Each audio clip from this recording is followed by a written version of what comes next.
Novel है जाने Bahram by Sam Atif. क्या बात है भाई, क्या सोच रहे हैं आप? बहराम जो कब से सिनान को किसी गहरी सोच में डूबे देख रहा था, सवाल कर गया, जिस पर सिनान ने सिर्फ नफ़ी में सर हिलाया।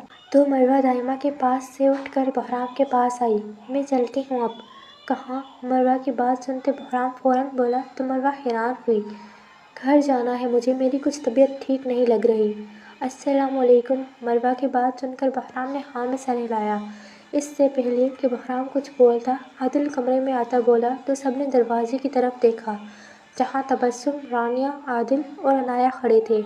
वालेकुम अस्सलाम। आदिल के सलाम पर दाइमा मुस्कुराते बोली और फिर उठकर तबस्सुम से मिलने लगी, जबकि आदिल तो बस मरवा को देखता कहीं खो ही गया था।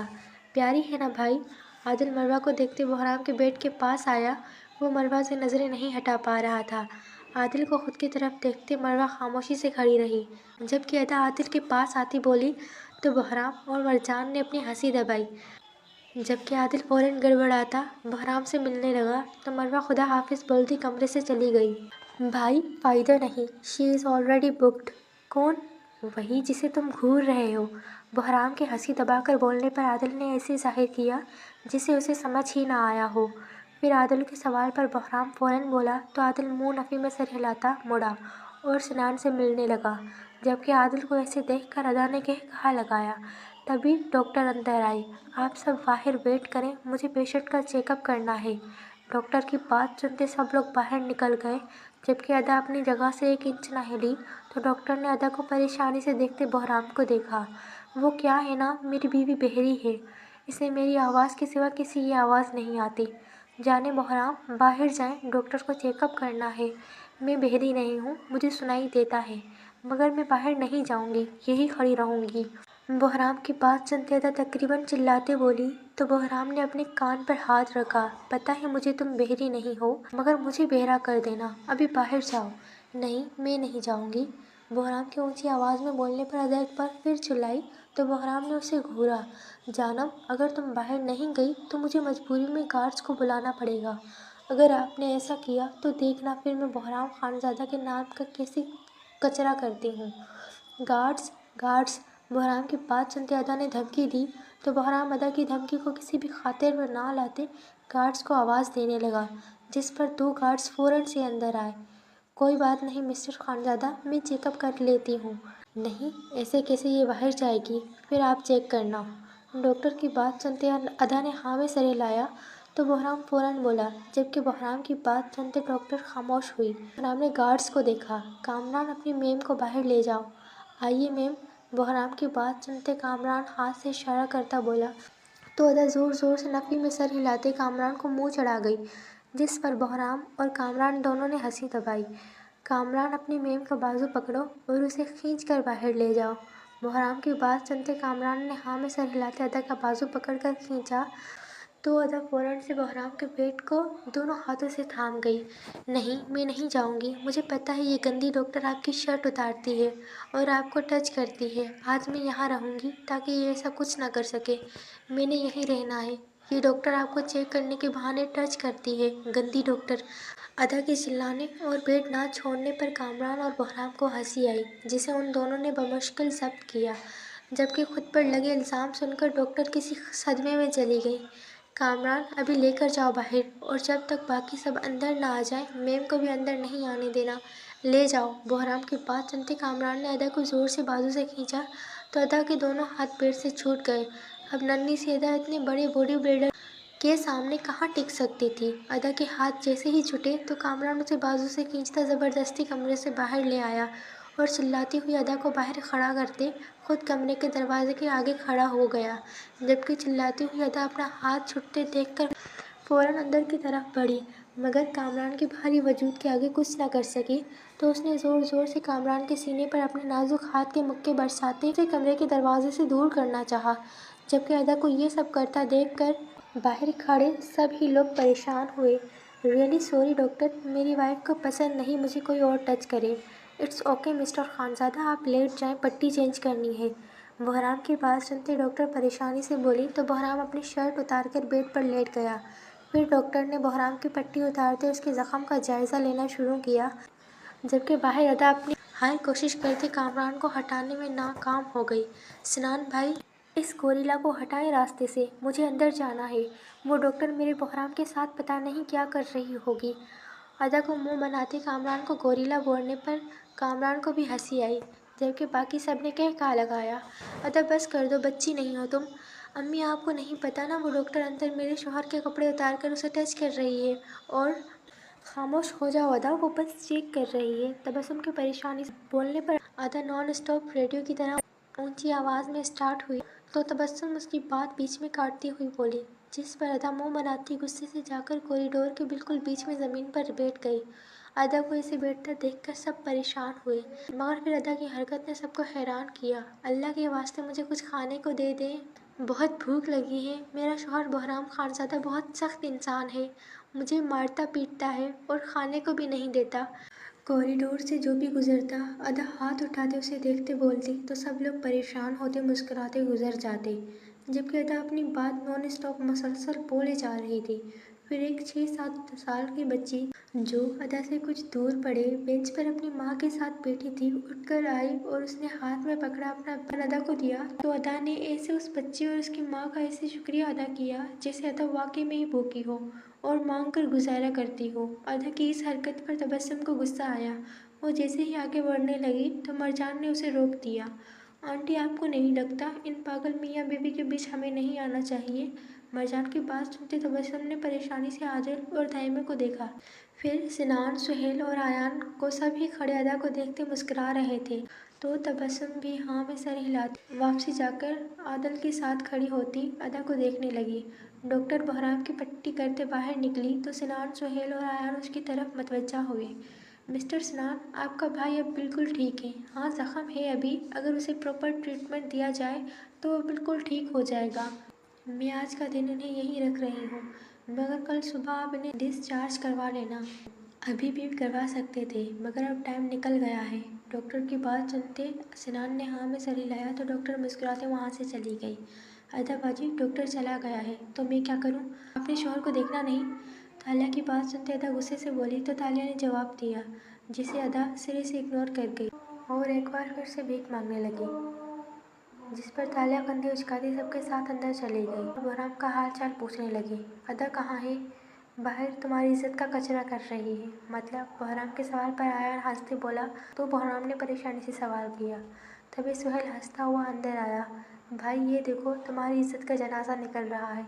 सुहेल ने हंसते हुए अपना मोबाइल बहराम के आगे किया, जिसमें अदा के भीख मांगने और लोगों की उसे चीज़ें देने की वीडियो चल रही थी। वीडियो देखते बहराम ने अपना हाथ अपने सर पर मारा तो सुहेल और आयान ने एक दमदार कहकहा लगाया, जबकि तबस्सुम परेशानी से सबको देख रही थी। वो अच्छे से जानती थी इन बड़े लोगों के लिए अपनी इज्जत और रेपुटेशन कितनी अहम होती है। अलबत्ता वो ये नहीं जानती थी कि बहराम अदा के लिए अपनी ये रेपुटेशन और इज्जत 100 दफ़ा तबाह कर सकता है। कामरान, कामरान। जी सर। बहराम के चिल्लाने पर कामरान भागता अंदर आता बोला, अपनी उस अकल से पैदल मैम को अंदर लाओ। वैसे तुम्हारी वो अकल से पैदल बेगम कामरान को अच्छा खासा मार चुकी है। बहराम के बोलने पर सिनान मुस्कुराते बोला, तो बहराम ने परेशानी से सिनान को देखा, जिस पर तालिया आगे बढ़ती अदा की सारी हरकतें बताने लगी। सब कुछ सुनने के बाद बहराम को भी अपनी हंसी कंट्रोल करना मुश्किल हो रहा था। जाओ यार, उसे बोलो मैं बुला रहा हूँ। सब कुछ सुनने के बाद बहराम कामरान से बोला तो कामरान हाँ में सर हिलाता बाहर निकला। मैम, आपको सर बुला रहे हैं, मैं तुम्हें जिंदा नहीं छोड़ूंगी गोरिल्ला। कामरान पंजों के बल अदा के पास बैठता बोला तो अदा गुस्से से बोलती घुटनों के बल उठी ताकि वो कामरान का मुंह नोच सके, जबकि अदा को ऐसे उठते देखकर कामरान फौरन से खड़ा होता भागा। अब वो बेचारा घाट कर भी क्या सकता था?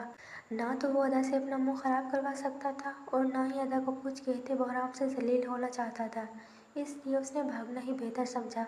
जबकि कामरान को भागते देखकर अदा उठती फौरन उसके पीछे भागी तो कामरान भागकर जाता बहराम के कमरे में दाखिल हुआ, जबकि अदा जो उसके पीछे भाग रही थी उसे ज़मीन साफ करने वाला पोछा मिला, जो अक्सर हॉस्पिटल्स में मौजूद होता है।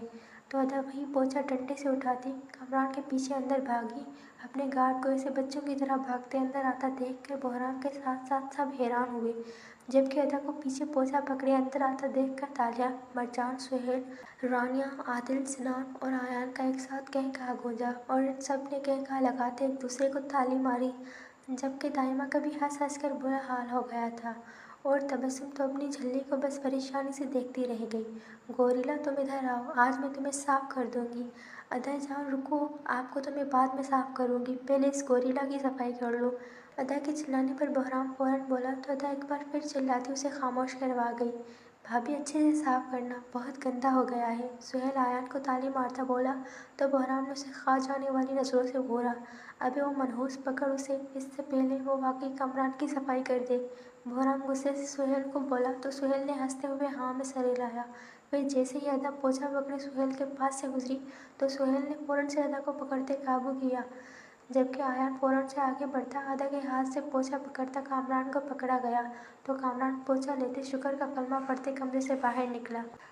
जबकि अदा मुसलसल खुद को सुहेल की कैद से छुड़ाने की नाकाम कोशिश करने लगी। अब इस शेरनी का क्या करना है भाई?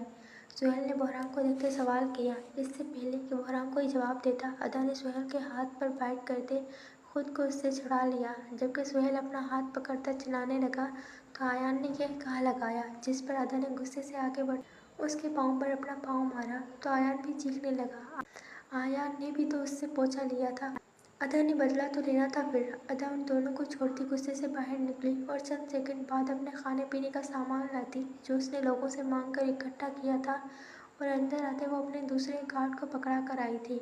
लाकर उसने गुस्से से बहराम के आगे फेंका। कर लिया मेरी इज्जत का कचरा, आ गया सुकून? आपने कर ली उस डॉक्टर के साथ गंदी हरकतें, आ गया सुकून? बहराम के सवाल पर अदा ने भी उसी के अंदाज में सवाल किया तो बहराम ने अपनी हंसी दबाई। हाय क्या बताऊँ, कितनी खूबसूरत है वो डॉक्टर, और जब टच करती है उफ, करंट सा लगता है भाई। बहराम के स्नान को देखते बोलने पर अदा अपना निचला होंठ पूरा का पूरा बाहर निकाल गई और फिर उसने कमरे के फर्श पर बैठते फूट फूट कर रोना शुरू किया तो दाइमा को अदा पर तरस आया। शर्म करो कुछ, कितनी बुरी बात है, बच्चे को रुला दिया। अच्छा, और जो आपकी बच्ची ने किया वो? कुछ भी तो नहीं किया इसने। दाइमा की बात सुनते बहराम फौरन बोला तो दाइमा ने उसे देखते जवाब दिया और अदब की तरफ बढ़ी। कुछ नहीं किया आपकी बच्ची ने? हाँ, नहीं किया। बहराम के हैरानगी से सवाल करने पर दाइमा फौरन बोली तो बहराम को झटका लगा।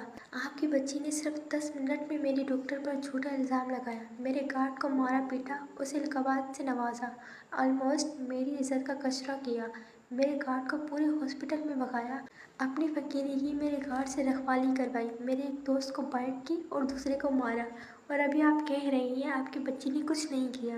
लाइक सीरियसली, अभी कुछ बाकी रहता है? बहराम की बात सुनते दाइमा ने उसे इग्नोर करते रोती हुई अदा को बाजू से पकड़ते उठाया और उसे अपने साथ लगाते चुप करवाने लगी। जबकि अदा किसी 5 साल की बच्ची की तरह दाइमा के सीने से लगती रोने लगी। इस सब में तुम्हारा कसूर है, अगर वो तुम्हारे पास खड़ी हो जाती तो ये सब ना होता। दाइमा ने हर चीज़ का कसूरवार बहराम को ठहराया तो बहराम को नया सदमा लगा। दाइमा, मैं आपका ही बेटा हूँ ना? नहीं हो तुम मेरे बेटे, मेरी बस एक बेटी है और वो है अदा। तुम तीनों मुझे तंग करते रहते हो, इसलिए अब मैं तुम तीनों को अपना बच्चा नहीं बनाऊंगी। बहराम के सवाल पर दाइमा गुस्से से बोली तो सुहेल और आयशा ने एक दूसरे को देखा, जबकि बहराम तो बस दाइमा के सीने से लगी अदा को देख रहा था जो उनके सीने से लगी रोती हुई मुस्कुराई और उसने बहराम को मुंह चिढ़ाया तो बहराम भी खामोश हो गया। और दाइमा, हम, हाँ तुम तीनों भी मेरे बच्चे हो। आयन, मरजान और तालिया की एक जबान बोलने पर दाइमा मुस्कुराते बोली तो वो तीनों भी मुस्कुराए। तभी कोई दरवाज़ा खोलकर अंदर आया। अंदर आने वाली लड़की को देखकर सब लोग जहाँ हैरान हुए वहीं दाइमा को हैरत का झटका लगा। काले घने बाल, दूध सी सफ़ेद रंगत, अंबर आंखें जिन पर चश्मा लगा हुआ था, जो लगाया तो फैशन के लिए हुआ था मगर उसे देखते हुए नज़र का चश्मा ही महसूस होता था। 5 फुट 5-6 इंच जितना कद, दुबली पतली सी वो लड़की मुकम्मल हसन का फिगर थी। इस पर सफ़ेद जीन्स के साथ नेवी ब्लू टॉप उसके हसन को मज़ीद 4 चांद लगा रही थी। वो लड़कों की धड़कनें रोक देने की हद तक हसीन थी, इतनी हसीन कि सिनान, आयान, बहराम, आदिल और सुहेल भी चंद लम्हों में उसके असीर हो गए थे। वो सभी पक्के असाब के मर्द थे मगर ज़ोबिया को देखते सभी कहीं खो से गए थे। पैरों में नेवी ब्लू हाई हील्स पहने वो लड़की सीधी चलती दाइमा के पास आकर खड़ी हुई। और मैं दाइमा, क्या मैं भी आपकी कुछ नहीं लगती? ज़ोबिया को अपने साथ खड़ा देखकर दाइमा को समझ ही ना आया वो क्या करे। फिर ज़ोबिया ने खुद ही दाइमा की हालत का अंदाज़ा लगाते एक नरम मगर पुरकशिश आवाज़ में कहा तो कमरे में मौजूद सब मर्दों ने अपनी सांसें रोकी। ज़ुबिया तुम जिंदा हो। दाइमा की आंखों से आंसू बहने लगे और फिर उन्होंने नम आवाज़ में सवाल किया तो ज़ुबिया ने हाथ उठाते दाइमा के आंसू साफ किए। जब कैदा भी अपना रोना धोना भूल कर ज़ुबिया को देख रही थी। मुझे लगा था शायद आप अब भी मुझे ठुकरा देंगी। मैंने तो तुम्हें तब भी नहीं ठुकराया था। दाइमा हम पुरानी बातें नहीं करते। ज़ुबिया की बात सुनते दाइमा फौरन बोली। अभी दाइमा बोल ही रही थी कि ज़ुबिया ने नरमी से उनकी बात काटी तो दाइमा ने आगे बढ़कर ज़ुबिया को गले लगाया। माशाल्लाह तुम बहुत खूबसूरत हो, मगर आपसे कम नहीं, मुझसे भी कहीं ज़्यादा हसीन हो। ज़ुबिया जैसे ही दाइमा से गले मिलती पीछे हुई तो उसकी नज़र अदा पर पड़ी। अदा को देखते ज़ुबिया फ़ौरन बोली तो अदा ने फ़ौरन जवाब दिया। जिस पर ज़ुबिया एक बार फिर बोली तो अदा ने शर्माते सर झुकाया। तभी ज़ुबिया पलटी और उसने सब पर एक निगाह डाली। सुनहरे बालों वाली शहजादी और काले बालों वाली दुल्हन अभी तक गायब है। ज़ुबिया के पास आते मरजान ने चौंक कर उस लड़की को देखा जो न सिर्फ दाइमा को जानती थी बल्कि इस पोयम से भी वाकिफ थी जिस पोयम ने इन सबको परेशान कर रखा था। नहीं ज़ुबिया, सुनहरे बालों वाली शहजादी तालिया है। इसने दाय करवाया है और काले बालों वाली अभी कुछ देर पहले ही गई है यहाँ से। दाइमा की बात पर ज़ुबिया ने मुस्कुराते हाँ में सर हिलाया और फिर एक नज़र सुहेल को सर से पाँव तक देखा तो सुहेल का मुंह बना। देखें, मैं एक शरीफ इंसान हूँ, आप ऐसे मत देखें मुझे। सुहेल के अपना जैकेट बंद करते मुंह बनाकर बोलने पर ज़ुबिया हल्का सा मुस्कुराई। ये बिल्कुल वैसा है जैसे मैंने सोचा था। ज़ुबिया की बात पर दाइमा ने मुस्कुराते हाँ में सर हिलाया। इससे पहले कि कोई कुछ बोलता मरवा साजिदा बीवी के साथ अंदर आई। सॉरी, वो मैं अपना फ़ोन भूल गई थी। सबको खुद की तरफ देखते देखकर मरवा फ़ोन की तरफ इशारा करते बोली, ये काले भालू वाली दुल्हन है। ज़ुबिया के सवाल पर दाइमा ने हाँ में सर हिलाया। हाँ, ये काले भालू वाली है, मगर तुम इसे दुल्हन क्यों कह रही हो? क्योंकि पोयम में इसका किरदार दुल्हन का है। दाइमा के सवाल पर ज़ुबिया मरवा को देखती बोली तो सबने मरवा को परेशानी से देखा।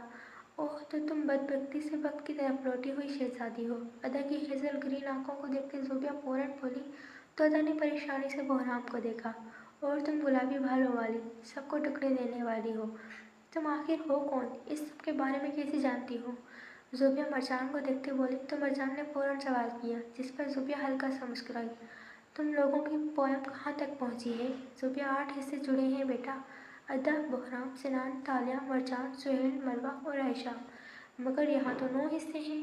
ज़ुबिया के सवाल पर दाइमा फौरन बोली और उन्होंने हिस्से गिनकर बताए तो सबको देखते ज़ुबिया फौरन बोली। जिस पर दाइमा के साथ सब हैरान हुए। हमारी पोयम के यही हिस्से जुड़े हैं जो दाइमा ने बताया। हम बहराम के घर जाने का इंतज़ार कर रहे हैं क्योंकि अगला हिस्सा वो तस्वीर है जो अम्मी ने बहराम को दी थी। उस तस्वीर वाले की बेटे से मरवा की शादी होनी है और अगला हिस्सा वही हमें बताएगा। मरजान की परेशानी से बोलने पर ज़ुबिया ने हाँ में सर हिलाया। बहराम, क्या वो आप तस्वीर मंगवा सकते हैं अभी? हाँ, मंगवा सकता हूँ मैं। मेरे फिंगरप्रिंट के अलावा वो मेरे लॉकर को पासवर्ड से भी खोला जा सकता है। पासवर्ड की ज़रूरत नहीं, कल सुबह तुम घर चले जाओगे फिर ले आना तस्वीर। अदा के सवाल पर बहराम फौरन बोला तो सिनान आगे बढ़ते बोला जिस पर सबने ही हाँ में सर हिलाया। तुम हो कौन? तालिया के सवाल पर ज़ुबिया ने दाइमा को देखा तो दाइमा हल्का सा मुस्कुराई। यूँ समझो कि तुम्हारे टुकड़े हुए पोयम को मैं लफ्ज़ दूंगी और पूरी पोयम सुनाऊंगी, मगर हाँ, आगे क्या आएगा वो नहीं बताऊंगी। उसे तुम्हें खुद ढूंढना है और जोड़ना है। मरजान के सवाल पर ज़ुबिया ने फौरन जवाब दिया तो सब लोग खामोश हो गए। हाँ, एक बात और, मेरे होते हुए तुम सबको अपने अपने शोहरों को खुद कंट्रोल में रखना है।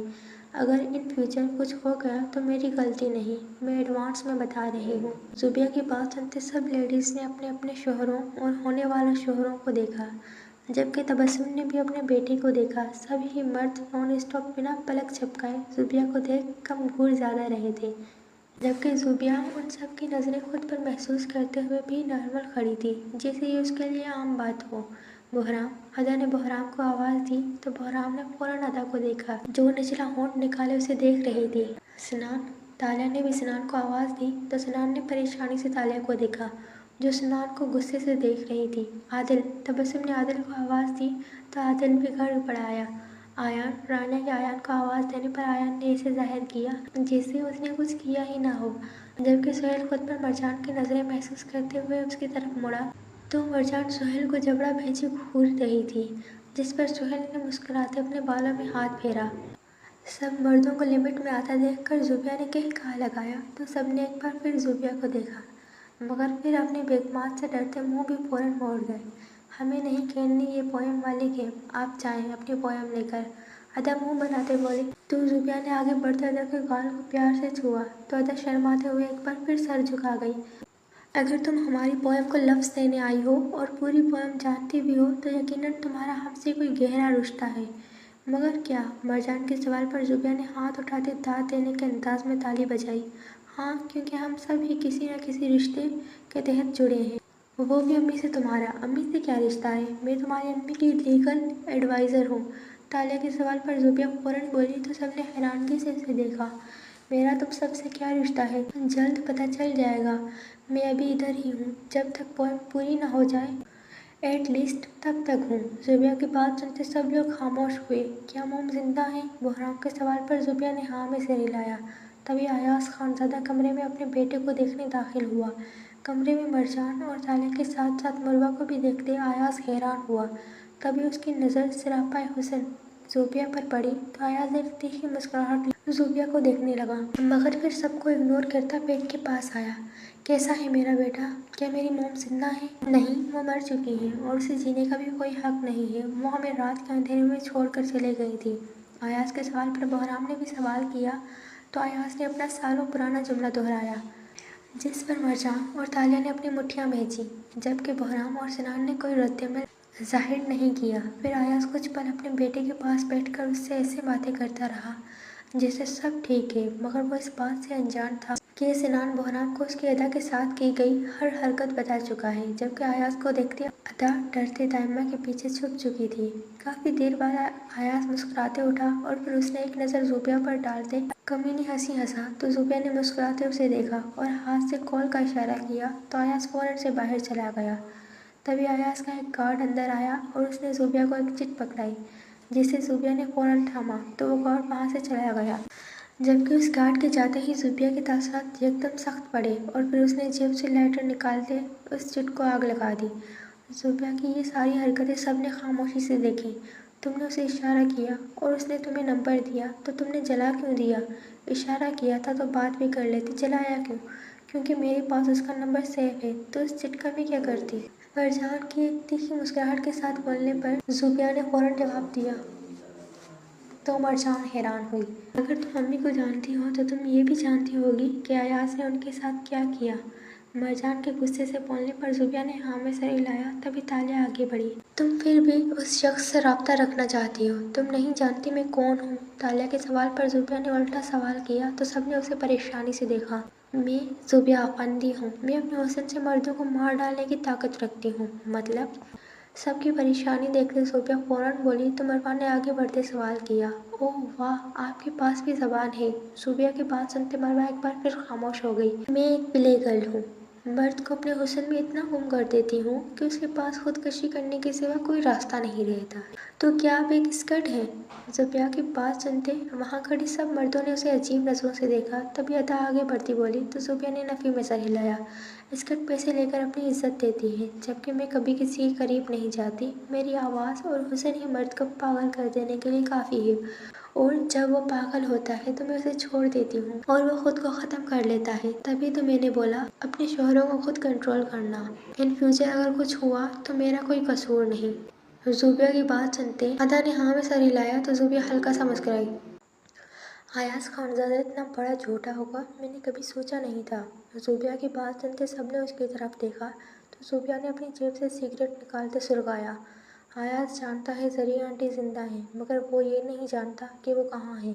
इसकी वजह से ज़रिया आंटी को बहुत मुश्किल हुई, मगर अब ठीक है बिल्कुल। बस तुम सब दुआ करना उनके लिए। उनका कभी भी ऑपरेशन हो सकता है, इसलिए बस दुआ करना उनका साया तुम सब पर सलामत रहे। ऑपरेशन? किस चीज़ का ऑपरेशन? जुबिया सिगरेट के कश लगाती बोली तो तालिया ने परेशानी से सवाल किया, जिस पर जुबिया हल्का सा मुस्कुराई। उन्हें हार्मोन्स का कुछ मसला हो गया था, जिसके बाद बात क्या? जुबिया बोलते बोलते रुकी तो बहराम ने परेशानी से पूछा। She got pregnant. इस उम्र में उस बच्चे को नहीं लेना चाहती थी, मगर जार की जिद के आगे उन्हें हार माननी पड़ी तो उनके 8 महीने पूरे हो चुके हैं। अब कभी भी कुछ भी हो सकता है। व्हाट? इस उम्र में कैसे? बेटा ये तो अल्लाह की देन है, वो जब चाहे दे सकता है, इसमें उम्र का क्या ताल्लुक? जुबिया की बात सुनते सिनान फौरन बोला तो दाइमा ने खुश होते जवाब दिया, जिस पर सब ही खामोश हुए। हाँ, उनकी बस एक ख्वाहिश है कि तुम सब लोग उस बच्चे को इस दुनिया में आने से पहले इस पोएम को पूरा करके उनके पास पहुंच जाओ। अल्लाह ना करे अगर उन्हें कुछ होता है तो वो इससे पहले तुम सबको एक साथ देखना चाहती हैं। मगर ये सार कौन है जिसकी जिद उन्हें माननी पड़ी? ज़ुबिया सोफे पर बैठकर सिगरेट की कश लेती बोली तो अदा ने सवाल किया। ज़रख़ान खानज़ादा, तुम्हारा देवर अदय जान, जो ख्वाहिश लेकर बैठा है कि इस दुनिया में तुम्हारा एक और देवर आएगा। उसे बहन नहीं चाहिए। क्या हमारा एक भाई और है? ज़ुबिया के जवाब पर तालिया फ़ौरन बोली तो ज़ुबिया ने हंसते हुए हाँ में सर हिलाया। क्या वो अम्मी और अयाज़ का बेटा है? नहीं मरजान, वो तुम्हारी तरह अयाज़ की नाजायज़ औलाद है। फ़र्क बस इतना है, तुम्हारी माँ पाकिस्तानी थी और एक मुसलमान थी, जबकि ज़रख़ान की असल माँ एक इटालियन थी और नॉन मुस्लिम थी, जो ज़रख़ान को पैदा करते मर गई थी। ज़रख़ान ने यतीम खाने में ज़िंदगी गुजारी, मगर फिर बाद में ज़री आंटी ने उसे लीगली तौर पर गोद ले लिया।